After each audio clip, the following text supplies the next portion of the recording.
Dozens of people are indicted in southern Illinois, accused of participating in a drug pipeline for the cartel. The invisible empire. Federal agents expected to find drugs. They found something far worse. Hidden on encrypted servers seized during a routine warehouse raid in Illinois. Investigators discovered detailed maps of American power grids, fuel depots, and transportation hubs. But here is the catch. This involves some very high-ranking members of the Sinaloa cartel who are working to get hundreds upon hundreds of pounds of drugs into the region. These weren't random files. They were target dossiers, geotagged and organized with military precision, created by a criminal empire that had been studying America's vulnerabilities for years. The drugs were just the surface. Beneath them lay a $2 billion network with ambitions that terrified even veteran federal analysts. And to understand how deep this rabbit hole goes, we need to go back to 3:10 in the morning, when frost still clung to steel doors in southern Illinois, and a single word crackled through federal earpieces: execute. The warehouse flashbangs explode, metal groans.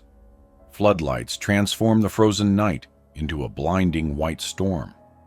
The DEA says they've been working on this case since 2021 when they busted an O'Fallon, Illinois man. But we didn't stop there. But we continued this, looking into this organization, and what we found was the Mexican source of supply. Federal agents pour through. Smoke.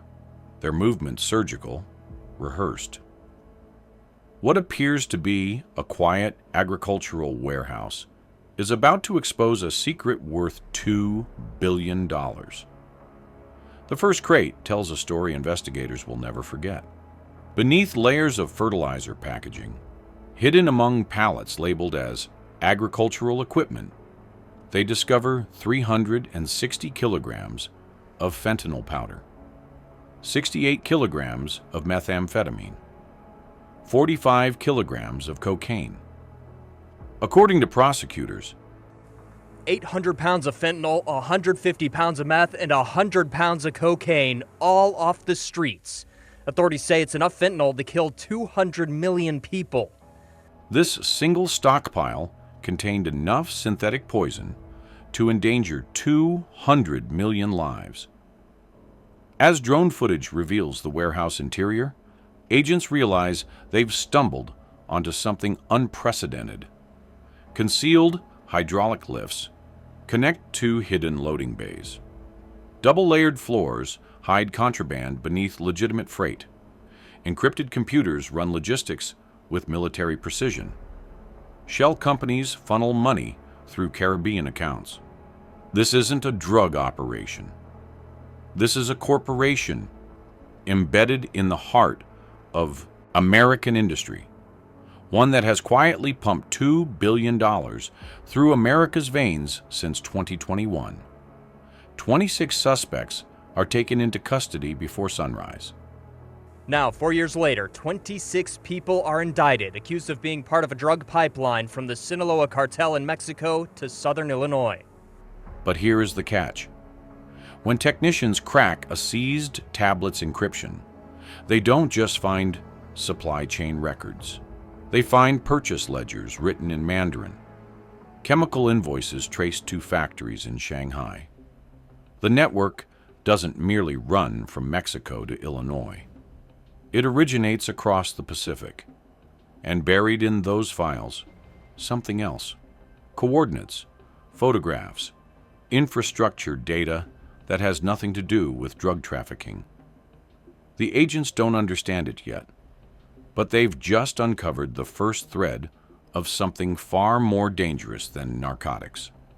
Operation Reclaim America. By 9 in the morning, Washington's drug enforcement hub buzzes with satellite connections from 40 countries. The Illinois seizure was only the opening move. What follows is Operation Reclaim America, a coordinated takedown spanning continents. Within hours, 617 suspects are in custody across 23 domestic regions and 7 international zones. In the Philippine Sea, a Navy destroyer intercepts a cargo vessel carrying 1,300 barrels of precursor chemicals from Shanghai to Mexico. Without these shipments, the network's laboratories cannot manufacture millions of synthetic doses each month. South of the border, sustained diplomatic pressure forces Mexican authorities to authorize American surveillance aircraft over trafficking routes for the first time in years. Local forces seize 300 kilograms of methamphetamine near Culiacan. The pressure is working, but intercepted messages reveal panic rippling through senior levels of the organization.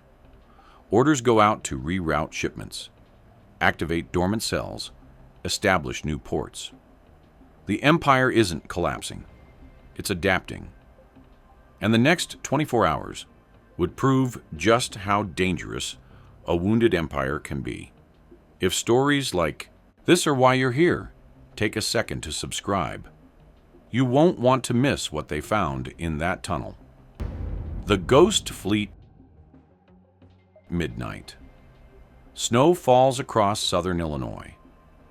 Inside the Regional Task Force hub, screens glow red with an unexpected signal. An encrypted transmission from a transport brokerage believed dormant after the morning raids. Someone is still moving product through channels the federal government hasn't identified. GPS data reveals a fleet of trucks quietly rerouted to Gary, Indiana, idling for hours at abandoned storage sites near rail junctions. At 2:30 in the morning, thermal imaging captures 5 heat signatures inside a warehouse, far too many for a legitimate night shift. When agents breach the facility, they find industrial packaging streaked with chemical residue matching the Pacific intercept. The network never stopped. It fractured and burrowed deeper beneath America's transportation corridors, and here is where it gets darker. Beneath the warehouse floor, investigators discover a concealed tunnel stretching into blackness. It connects to an abandoned 1950s rail line, wide enough to move bulk shipments from Illinois to Great Lakes ports without passing through a single customs checkpoint. Inside that tunnel, agents recover a safe containing digital wallets and routing logs. The ledgers reveal 12 major shipments still in transit, each valued in tens of millions. But something else catches their attention. More coordinates, more photographs, more infrastructure data that doesn't belong in a drug trafficker's files. The pattern is becoming impossible to ignore. This empire isn't just moving poison, it's collecting intelligence on American soil. The Shadow War. Special Agent Rebecca Lance has spent 19 years dismantling criminal networks. She's seen cartel violence, international smuggling rings, and billion-dollar money laundering operations. Nothing prepared her for what the cyber team pulled from those Mexican servers. Standing in the Illinois Command Center, she studies the files spreading across her screen. Her jaw tightens. Her coffee goes cold. In 2 decades of federal service, she has never seen anything like this. The organization's encrypted drives contain more than routing protocols and payment ledgers. They contain geotagged photographs of American infrastructure. Power substations serving 3 million homes in the Midwest. A fuel depot supplying emergency services across 4 states. Rural highway nodes tied to federal surveillance networks. A water treatment facility serving 200,000 residents. Schools, hospitals, the electrical grid feeding Chicago's emergency response systems. But here is the catch. These aren't reconnaissance photos taken from public roads. The angles suggest access, insider knowledge. Someone within these facilities had been feeding information to the network for months, possibly years. Agent Lance finally speaks, her voice flat with controlled alarm. This isn't drug trafficking. This is target acquisition. The realization spreads through the Pentagon like ice water. This criminal empire has been studying America's pressure points with terrifying precision. The Illinois bust has transformed from a narcotics victory into an intelligence war. If the network's reach runs this deep, the next confrontation won't happen at the border. It will happen on American soil, targeting systems that keep millions of families safe. At 6 in the morning, a federal directive flashes across secure channels. Shift to Theta Threat Protocol. Prepare for military coordination. The drug war has become a national security operation, and the enemy has been inside the gates for longer than anyone knew. The final strike. 7:45 in the morning. Alarms erupt inside the Illinois bunker. An unidentified signal resolves to Chicago's West Side transportation hub, a rail logistics center abandoned for nearly a decade. FBI SWAT, Homeland Security, and federal cyber units converge through diesel fumes and bitter frost. Aerial drones reveal trucks parked behind locked gates, engines warm, no drivers visible. Something inside that terminal is broadcasting encryption identical to the network's servers. The breach team slices through gates with torches. Floodlights expose a digital command center concealed beneath tarps, satellite uplinks, routers, cold wallets streaming cryptocurrency in real time.